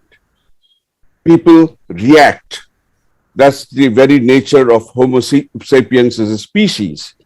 And whether Homo sapiens is the only dominant single species on this planet now, we may be divided into different ethnicities, races, cultures, national identities, but we tend generally to behave as Homo sapiens anywhere, at any time. So, important point to remember in policy formulation by any power, big or small. Number two, Ambassador Miller made a fine distinction. I accept that in foreign policy formulation, it's not just done by the establishment of the Ministry of Foreign Affairs or the State Department or something. There are various factors which come in. And he said through citizens, between friends, friend to friend, or enemies to enemies, conversely, and people to people. And when you take these three factors into how the foreign policy establishment of each, however it is configured, whatever manner it is configured in its relationship between the political machinery, the elected or non-elected machinery, and the people, it always, the thing to remember is whatever policies you embark on or decide to embark on, there are again the pull and push, the human reaction in other countries when they react to this. And so, yes, the administration of the US was hostile to us in 71. The people were very warm. And ultimately, the relationship that was established even during the Liberation War, but was between the people of Bangladesh and the people of the United States. I will come to a point raised by Ambassador Farooq Subhan. He asked it very candidly and straight way, and I think I like that way. When are the two leaders? When are we going to see a summit meeting at between the two presidents? This has been on the mind of many Bangladeshis here, that we talk so candidly about our excellent relationship. Why is that one factor missing? Because in ordinary people's perceptions, these visits matter. That is why you have sometimes a surfeit of visits from one or more countries, and conversely, you have a total deafening absence of exchange of visits between others. And people absorb that, they draw their own conclusions, which may be entirely wrong or off the course, but that translates into the politics. And eventually into the way policies are crafted. Ambassador Miller mentioned about the 5 big things, and I'm going to touch on 3 of those. Number 1, the Indo-Pacific and the global scenario. Bangladesh too has a perspective on it. As I mentioned earlier in other such gatherings, and particularly I mentioned that in the one in which Michael Kugelman featured, the first Indo-Bangladesh dialogue series. We were at the epicenter of an Indo-Pacific that pre-existed before the advent of colonialism, British colonialism, or even before any of the present powers today have thought about it. We were the connector between Western and Eastern civilizations. We were at the heart, at the apex of the Bay of Bengal. And that is why, in a sense, because we facilitated this connectivity between West and East, we also became one of the richest regions of the world globally. And we attracted the attention and notice of historians from the 4th century onwards until recently. Our phenomenon of having plummeted into the dregs of the poor and the downtrodden is only 7.5 decades ago. That's a very, very short, that's not even a blink of the eye in the progress of our civilizational history. So in a sense, we have no problems with the Indo-Pacific as a concept. We have problems if we are forced to take sides against anyone, against any other. And I think General Munir-uz-Zaman, when he said positive or strategic neutrality. Strategic neutrality. Yeah.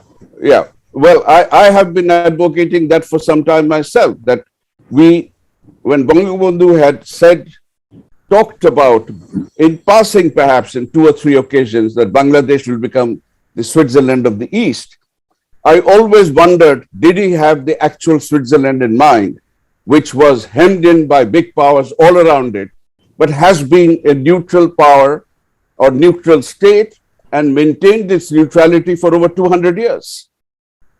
That was perhaps the secret for Switzerland's survival and not being absorbed by any of the big powers, and Switzerland becoming a major player in global relations today.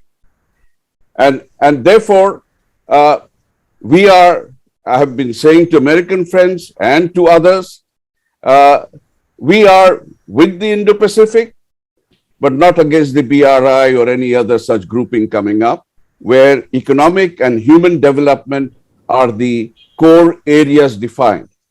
And we are conversely with the BRI, but not against the Indo-Pacific, because we are not taking sides with anyone against the other.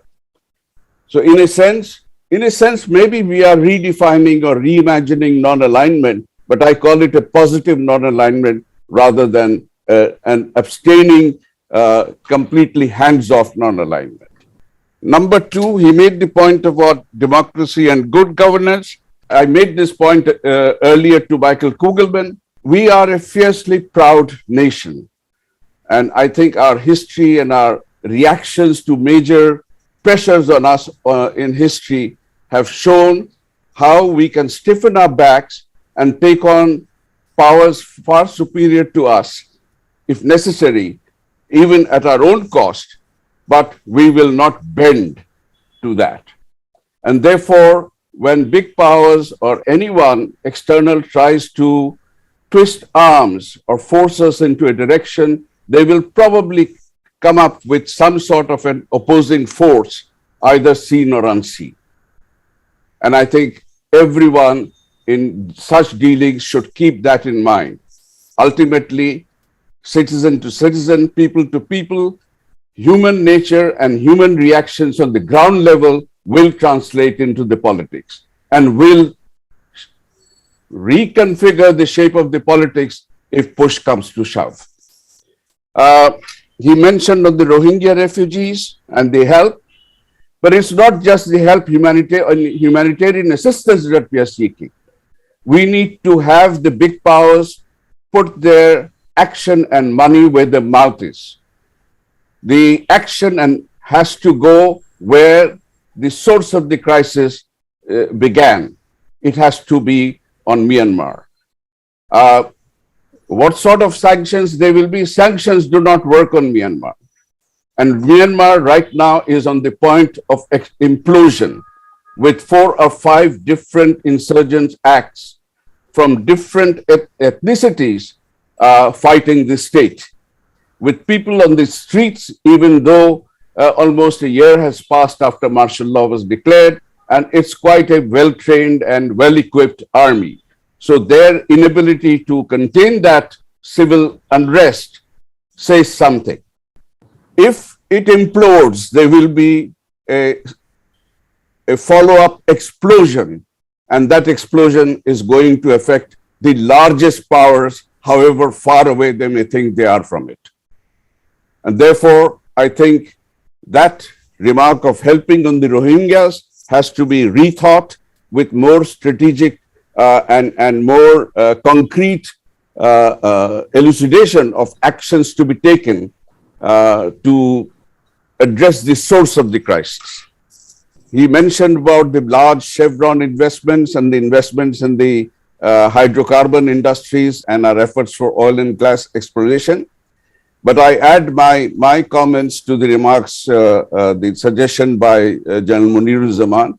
I think the US needs more and more now to focus energy on how do we speed up transition to a green and clean energy paradigm and away from hydrocarbons. For us now, the biggest problem that faces us is climate change from global warming. And global warming predictions or recent facts that have come to light, they have already risen 1.25 degrees Celsius above the pre-industrial levels. This was supposed to happen a decade ago or slightly around a decade ago. So we are not 5 minutes away from midnight as was pronounced a few years ago. We are less than 2 minutes away from midnight.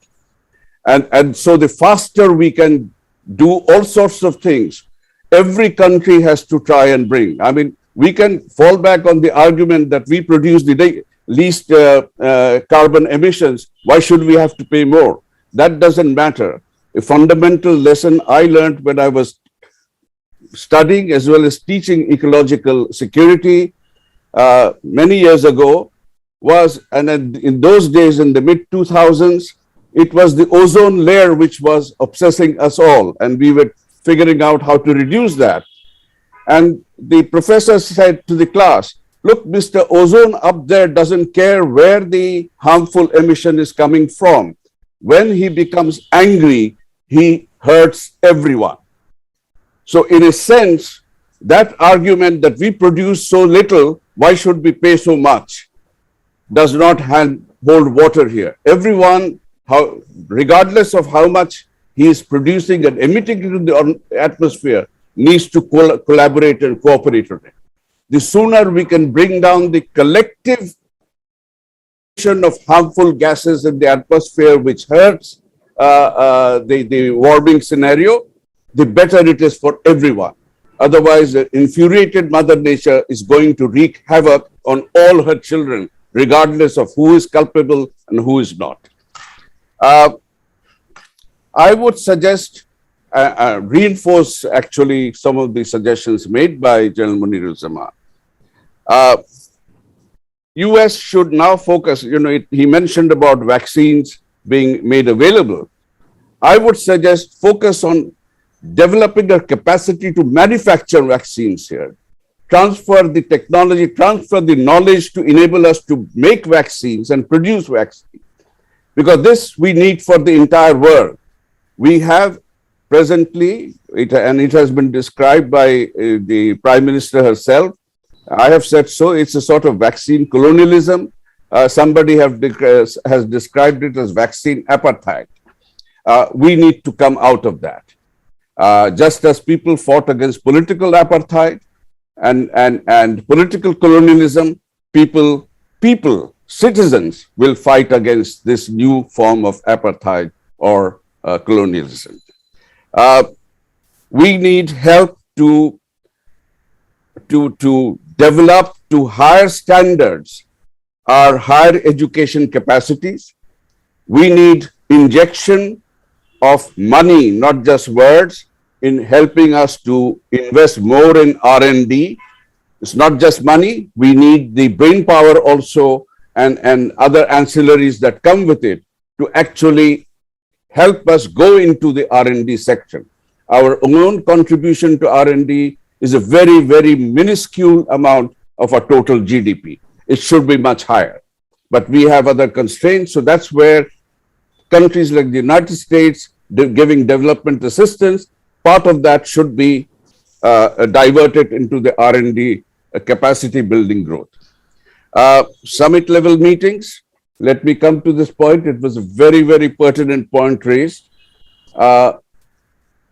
Bangabandhu reached out to the United States in the very formative years.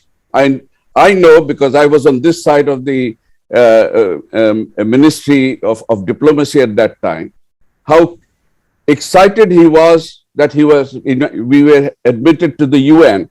Because one of the first questions he said is, am I going to be able to meet the US president? And he did meet the US president, but it was more of a photo op. It was not the substantive meeting that he wanted, and I don't think he got or came away with what he hoped he would get. And that shaped many of our subsequent policies and actions. It was 74, you remember the crisis, the manifold crisis through which Bangladesh was going at that time. So again, the circumstances forced leaderships to go from one to the other or whatever options are left. Because survival is the name of the game in this business of state formation and state consolidation. The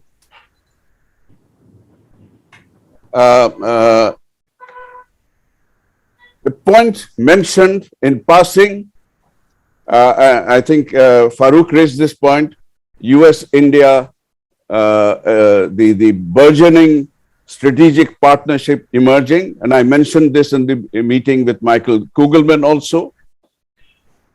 This will be seen in a certain framework here in Bangladesh. And Bangladesh is India locked. Whatever India does will evoke a reaction within the people of Bangladesh. They may or may not express it openly, but it will be there. And I think in a sense, Bangladesh will also judge US's policies or perspective of Bangladesh through the way they act or build the relationship with India also. I think India has been invited to the summit, so whatever spin we give on it, people will also factor that in.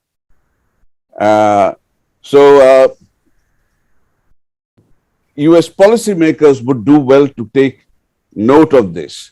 I mentioned at first that Bangladesh has proven to be very, very intractable to being pressurized into it. When International Development Agency tried to pressurize us on a major project that we were going, we said, okay, you can take a hike, we will do it on our own. And we are almost on the point of completing in a couple of years, we will see that, or less than a couple of years. So that is the way. I mean, when we withdraw, but we withdraw in a positive manner. We do not withdraw from the global community like the Myanmar does, which builds a fortress and just retreats into a shell. Non-traditional security challenges, yes, and perhaps General Muniruzzaman had more on his mind the non-state actors proliferation, particularly with two countries on our eastern and western flank now up in flames, which will have other effects. Yes, it will affect all sorts of non-state actors to start thinking of mimicry at the very least, if not worse. But I have more in mind non-traditional security challenges arising from the grievous damage that we have done to our ecosystem. And the ecosystem I'm thinking of is not just national ecosystem, but regional ecosystems, which is a part of the global ecosystem. And I think We need more cooperation with the bigger countries to help us face those challenges.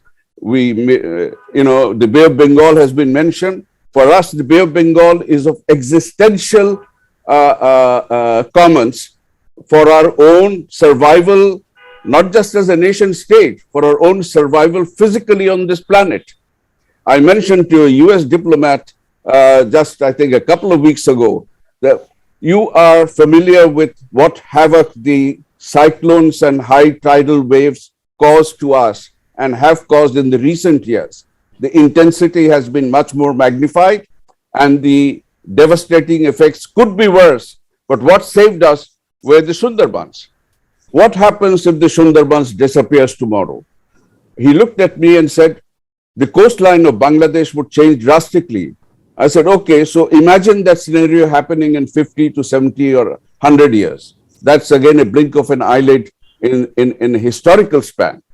But if that happens, how many people will be displaced, deprived of their income, their livelihoods? Where will they go? They will not be Bangladesh's problems anymore. They will be global problems. They will also become your problems. So in that sense, we need to tailor our presentation and remarks to make powers who have the capacity to help us to actually sit up, take notice and said, okay, we have perhaps been looking at through a peripheral vision, if at all, in problems like this, which could become huge compared to what we are focusing on. And I'll end my remarks there. I hope US government will take it more seriously, some of the issues raised, and calibrate their own policies towards that end. Having said that, I think we are both democracies still in work. Every democracy is still is always work in progress. No one can give lectures to other democracies about how to do it because each nation has its own genius, its own way of doing it. So I think the focus should be more on helping those countries build up resilience, build up capacities in areas where they are lacking. When nations are confident, most of the other things come into play automatically. They will do so organically in a natural way. But if you try to force it, those countries have their own egos, their own self-respect, their own identities. They stand up and push back. It doesn't help the larger goals that you have in mind. Thank you very much. Thank you. Thank you very much, Tariq. It was extremely stimulating what you've said. In fact, we've had a very stimulating discussion today.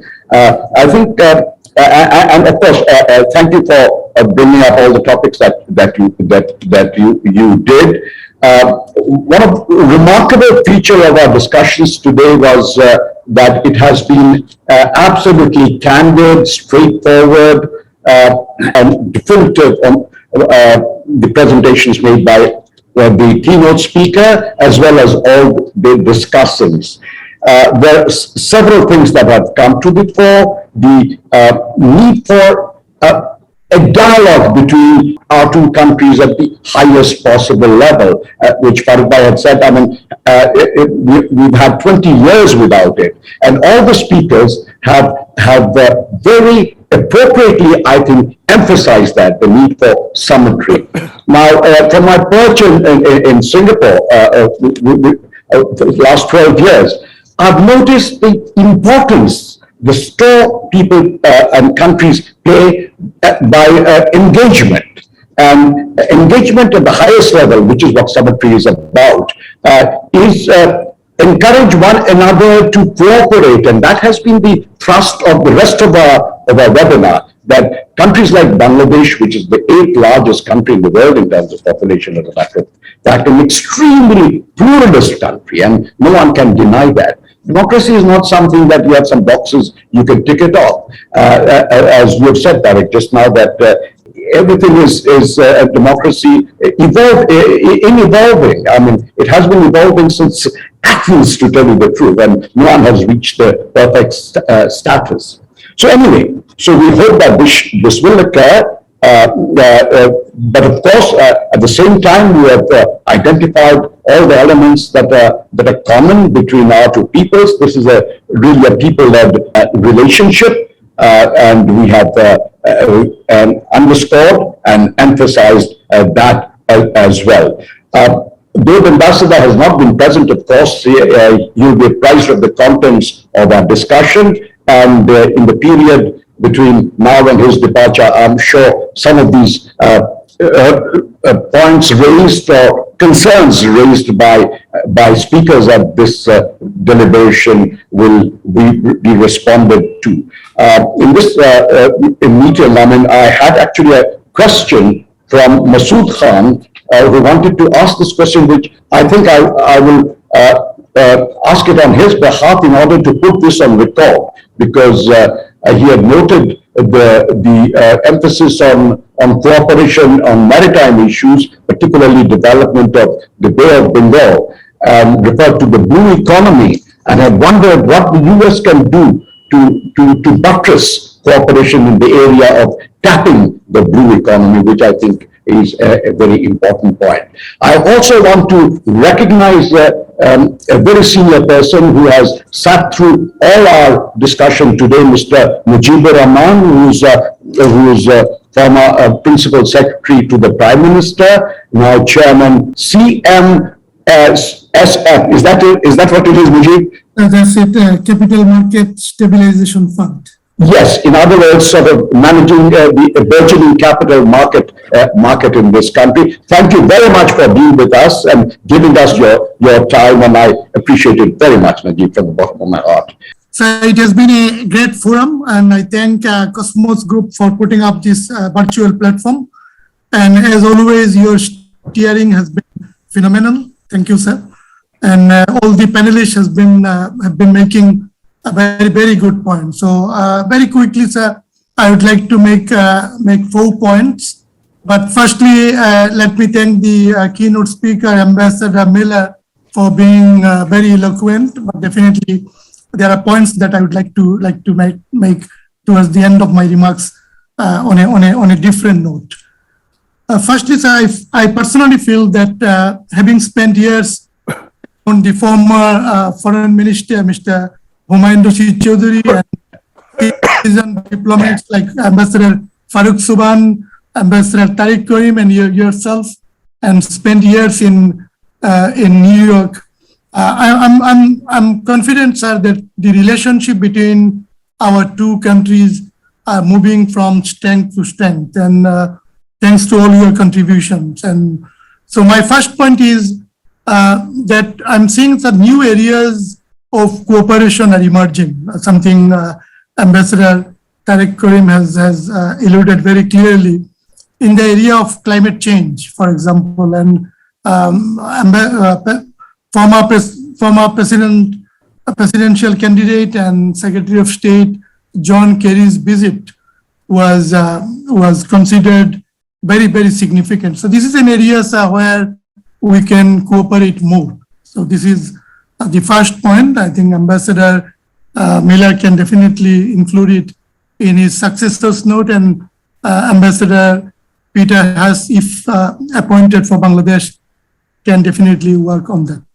Secondly, sir, I'm again referring to Mr. Humayun Rashid Chaudhary.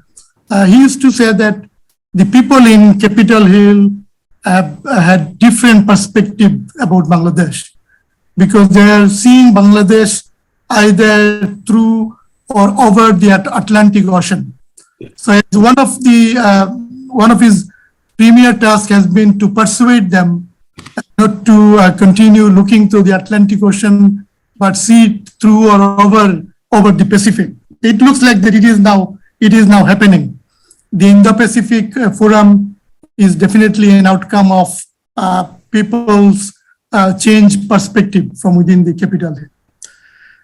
My third short comment is, and this is addressing to NISY, that whenever any serving ambassadors are coming for such dialogue, it will be sort of imperative for the organizers to arrange or ensure some presence from the Foreign Office, because there are issues which will be required to put in correct perspective. I used to do that in my different capacities while I was an active civil servant, but now that I'm a retiree and not in regular service, but as the chair said, I'm irregularly working around the capital market stabilization fund. We can do that, but it is important that the official representation is ensured so that they can put things into perspective. Some of Ambassador Miller's sort of comments, expression warranted that also, although Ambassador Tariq Karim has taken up many of the points.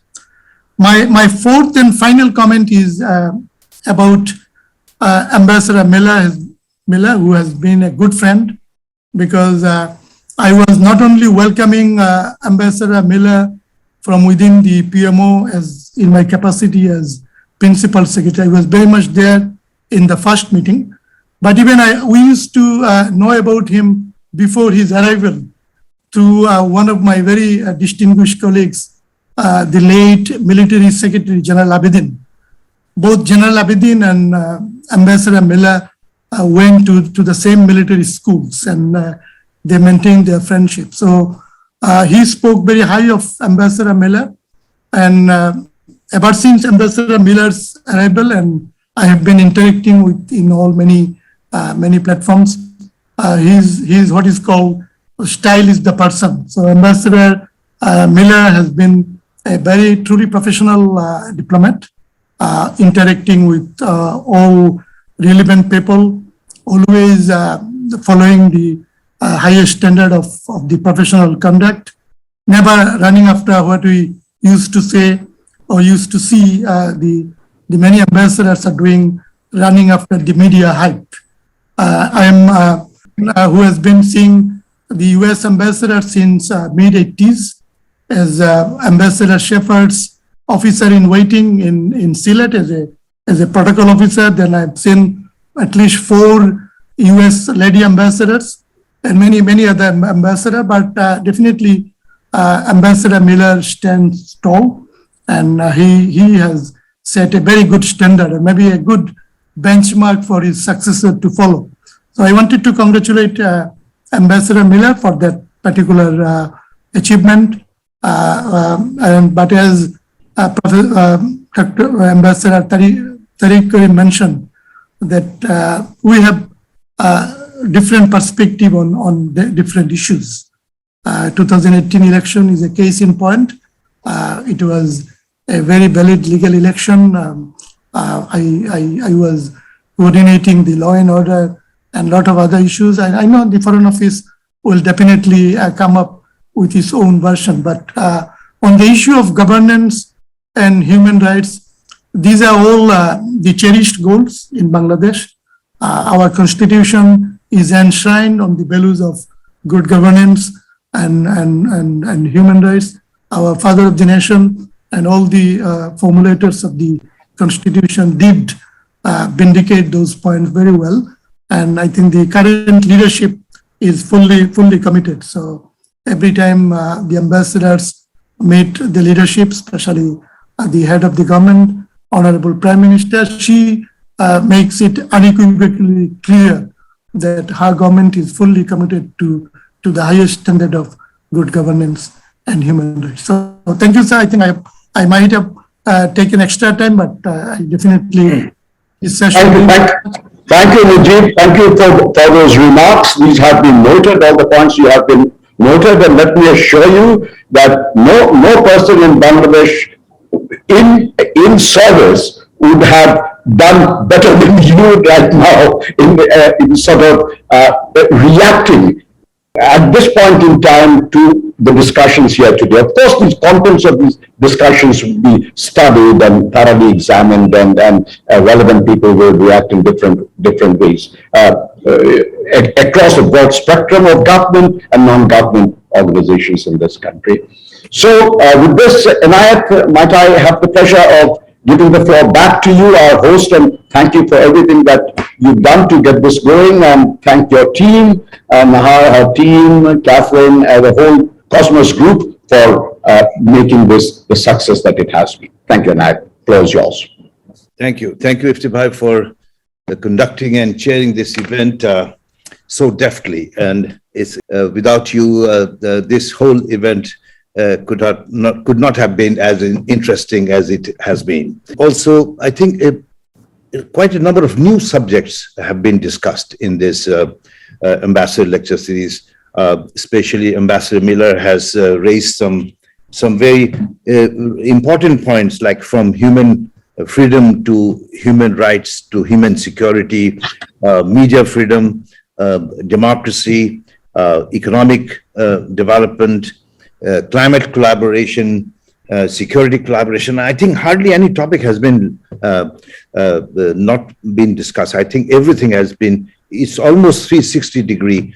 And especially Farooq Subhan Bhai's participation in our this Ambassador Lecture Series has added some more light, I would say. So Farooq Bhai, a very, very special thank to you, and welcome back to Dhaka.